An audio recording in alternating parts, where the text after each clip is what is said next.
Today I'll be talking about the effects of minimum wage in Ontario.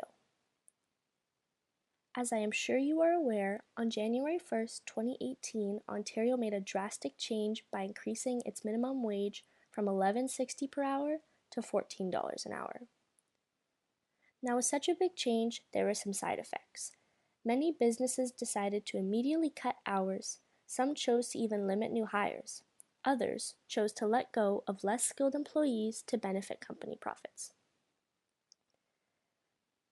Part-time jobs seem to be affected the most by this change.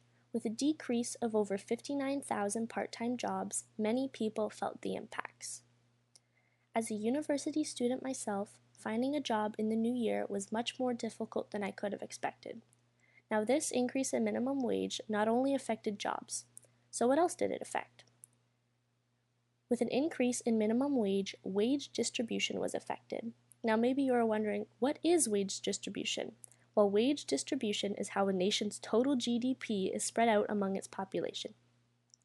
In this case, with more money being given to those in minimum wage positions, what happens next? Many people felt that there was an imbalance in skills. Newly hired employees were now making almost the same amount as more skilled employees who have been around longer. Now, this doesn't seem fair, does it? In order to maintain balance, wages had to be increased for those in higher positions as well, so you can see how this tiny ripple can create waves.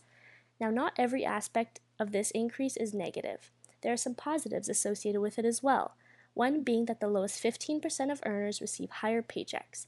This is what intrigued me. Students like myself working part-time jobs seem to be impacted positively by this change.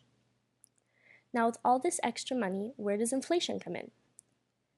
Inflation, also known as the rate at which price levels of goods and services increase over time, is a natural economic phenomenon that is almost always increasing. As minimum wage increases, inflationary pressure is placed on the economy. Inflation affects things such as the cost of groceries, cost of living, and even gas prices. Inflation affects everyone, which just shows how the ripple effect continues.